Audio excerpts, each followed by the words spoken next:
Olá, sejam bem-vindos ao Atualidades do Direito. Sou Fabiano Mello, professor de Direito Ambiental, e neste programa vamos discutir a Política Nacional de Resíduos Sólidos. Comigo, a doutora Camila Guimarães de Moraes, que é mestre e doutoranda em Direito pela Universidade Federal de Santa Catarina e é secretária-geral do Instituto O Direito por um Planeta Verde, também membro do GPDA, que é o Grupo de Pesquisas em Direito Ambiental na Sociedade do Risco da Universidade Federal de Santa Catarina. E a doutora Flávia França Dinebier, que é mestranda em Direito pela Universidade Federal de Santa Catarina e também membro do GPDA. Doutoras, muito obrigado pela presença no Atualidades do Direito. Nossa discussão é a Política Nacional de Resíduos Sólidos, como pontuamos, e vou começar com a doutora Camila. Doutora Camila, uma temática interessante é sobre a obsolescência programada ou planejada. Então eu queria que a senhora pudesse abordar aí com o nosso assinante o que é a obsolescência, qual a importância que tem dentro do contexto de resíduos sólidos, da política nacional e esse tema que é tão instigante. Bom, inicialmente meus cumprimentos, né, ao professor Fabiano Mello, é um prazer, né, estar aqui participando deste programa, a minha colega e amiga Flávia França Dinebier. O tema da obsolescência planejada é um tema extremamente recente. Muito embora todos nós sintamos os efeitos dessa prática, ainda são poucas as pessoas que conhecem de fato a existência dessa estratégia, que é uma estratégia do setor produtivo para tornar os produtos obsoletos prematuramente. Teoricamente, nós temos uma conceituação, né, essa seria a conceituação geral, para essa noção de obsolescência planejada, mas nós podemos afirmar que há 3 tipos diferentes de obsolescência planejada. A primeira delas, que é mais conhecida como obsolescência programada, seria a obsolescência planejada de qualidade, que é essa estratégia para que um produto seja substituído prematuramente com a utilização de materiais de baixa qualidade ou a programação desses produtos para que eles quebrem ou deixem, né, de funcionar prematuramente. O segundo tipo, então, seria a obsolescência planejada de função, quando uma nova tecnologia é lançada no mercado, aquele produto que exerce a mesma função de um produto anterior, no entanto, com aprimoramentos tecnológicos, fazendo, então, com que esse produto anterior se torne obsoleto. A gente poderia dar como exemplo a máquina de escrever, que foi substituída pelo computador e, portanto, se tornou obsoleta. Já o terceiro tipo de obsolescência planejada seria a obsolescência planejada pela aparência dos produtos, né, pela desejabilidade, que alguns conhecem como obsolescência perceptível, que seria aquela prática utilizada com mais frequência pela indústria da moda, né, fazendo com que as pessoas substituam produtos ainda em funcionamento, ainda úteis. No entanto, esses produtos são substituídos pela sua aparência, né? A gente pode colocar aí como exemplo os celulares, né? Que os modelos mais antigos, né, são os tijolões, né? Aqueles famosos tijolões, são substituídos agora pelos smartphones, por esses celulares com uma aparência mais moderna, né? E, portanto, isso faz com que as pessoas comprem novos produtos, né, de uma forma mais acelerada.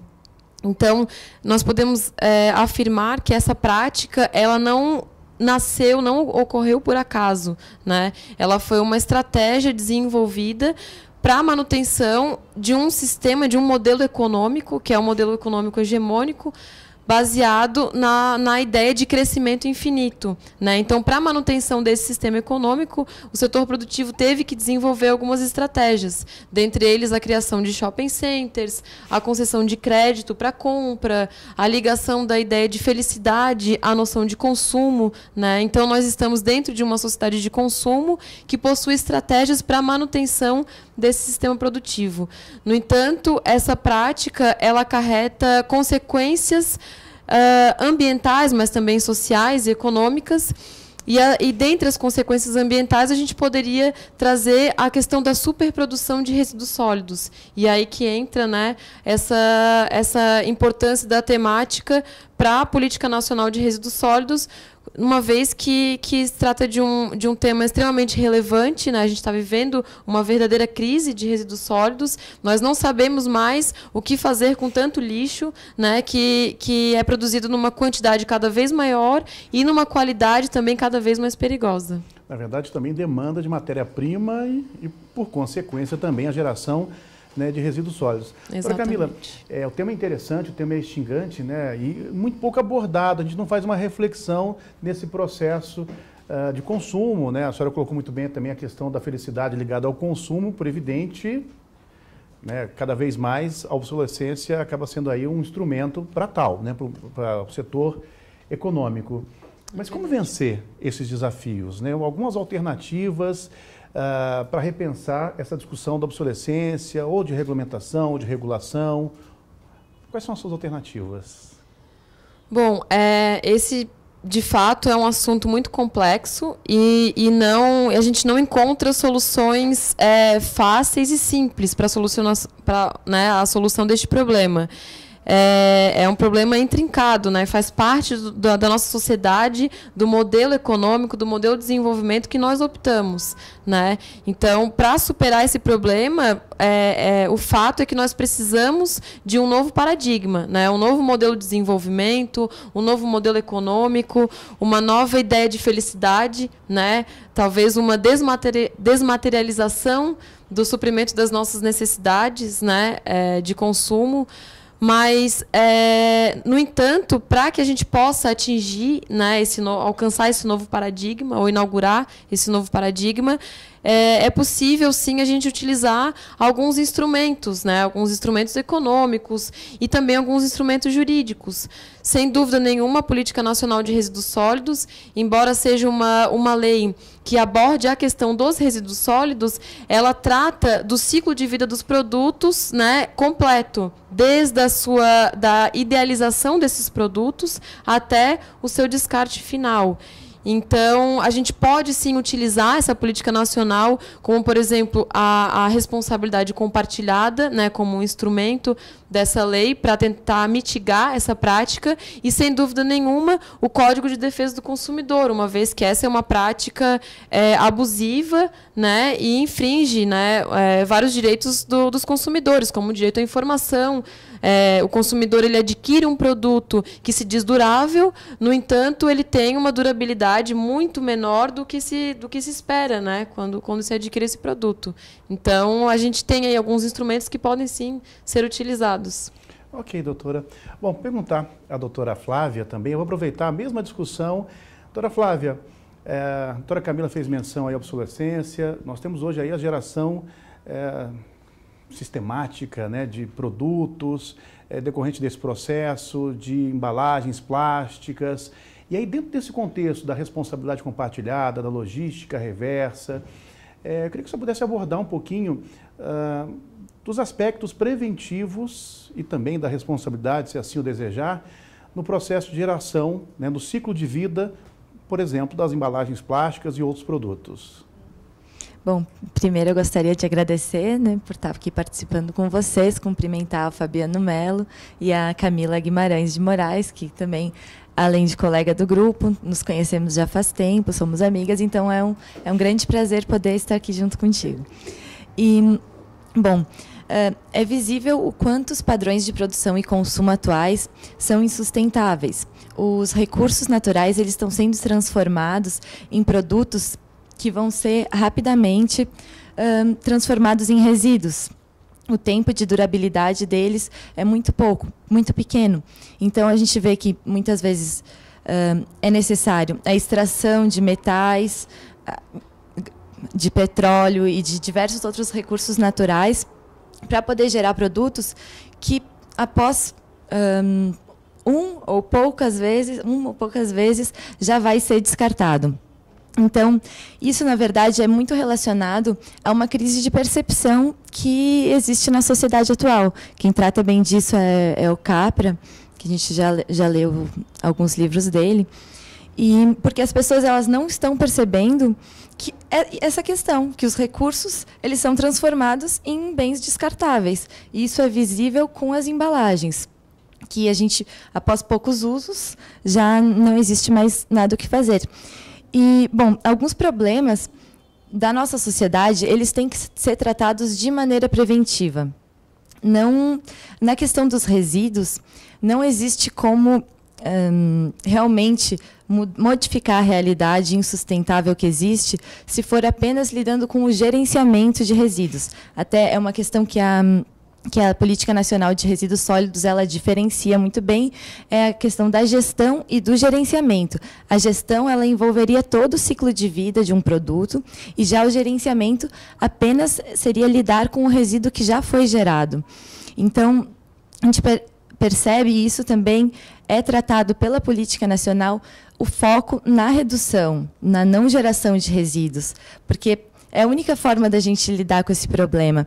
Então, a política ela vai trazer a questão da responsabilidade compartilhada, que seria compartilhada entre o poder público, os consumidores, comerciantes, distribuidores, fabricantes e importadores também.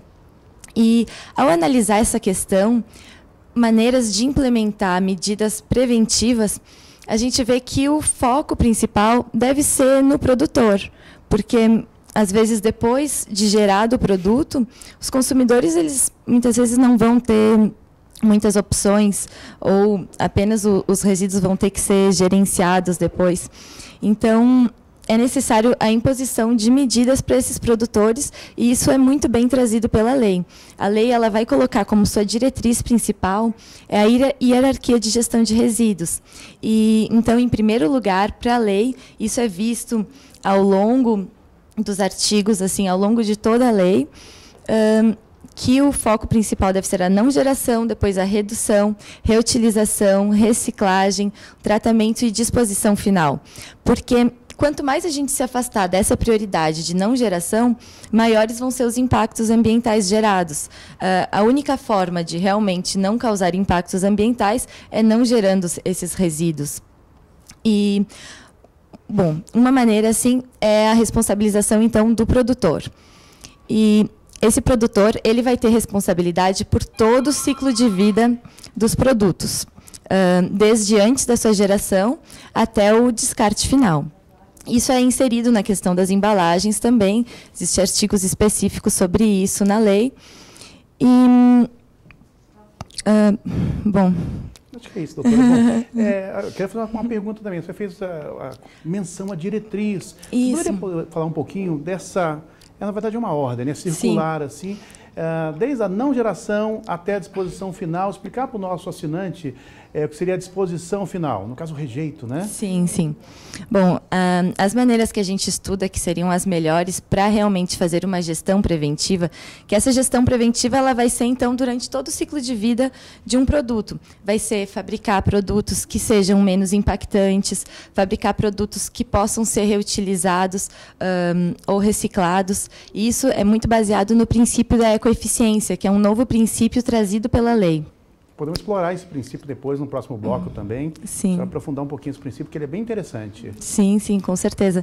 E, então, essa gestão preventiva começaria, então, fabricar, na questão das embalagens, né? Reduzir a sobreembalagem, reduzir o quanto isso é gerado. Por exemplo, a gente vê hoje em dia, principalmente remédios, a gente vai comprar um produto desse tamanho e envolvido por diversas embalagens diferentes. E a gente não vê que isso normalmente foi o petróleo que foi utilizado, foram árvores que foram utilizadas, ou na questão de até latas de alumínio, por exemplo. Todo um processo de extração extremamente degradante aconteceu para esse produto que vai ser descartado em poucos instantes chegar na nossa mão. Então, é muito importante que os produtores eles já adotem essas medidas e que, então, essa gestão preventiva ela passaria, então, pela não geração, seria, então, evitar a sobreembalagem, uma proibição de sobreembalagem, que depois também, esses produtos, para serem reutilizados, eles vão ter que ser inseridos dentro de um sistema de logística reversa, assim como para a sua reciclagem. E a disposição final, que atualmente é possível no Brasil e que seria a melhor existente que a gente pode implementar seria a disposição final em aterros sanitários. Até a Política Nacional de Resíduos Sólidos, ela estipulou que em 2 de agosto deste ano de 2014, todos os lixões do país devem ser extintos. E a forma de destinação, de disposição final, na verdade, ela vai ser, então, dos resíduos nos aterros sanitários. Então, é importante só diferenciar outra questão da lei, que é a destinação final e a disposição final. Porque a destinação vai ser para onde esse resíduo vai depois de ter sido gerado. Pode ser para reutilização, para reciclagem. E já a disposição final é quando existe um rejeito. Que rejeito é um tipo de resíduo que não pode mais ser aproveitado, que não existe mais nada que possa ser feito para ele ser reutilizado de alguma maneira. Então, existem várias ferramentas muito importantes para que essa gestão seja implementada. Isso, então, existe essa responsabilidade de todos, porque a gente vê que esses produtos eles vão passar pelas mãos de diferentes atores dentro dessa cadeia de produção e consumo. Então, é muito importante que todos atuem, né, de uma forma coletiva, mas é importante destacar que a lei ela coloca que a responsabilidade compartilhada, mas ela também é individualizada. Cada um vai ter sua responsabilidade específica, não é diferente de uma responsabilidade solidária. E, bom, daí dessa gestão, então seria importante essa participação de todos para que a gente possa lidar com a problemática dos resíduos. Ok, doutora Flávia, agradeço. Bom, estamos falando sobre a Política Nacional de Resíduos Sólidos. Em nosso próximo bloco, vamos aprofundar essas discussões. Aguardo você.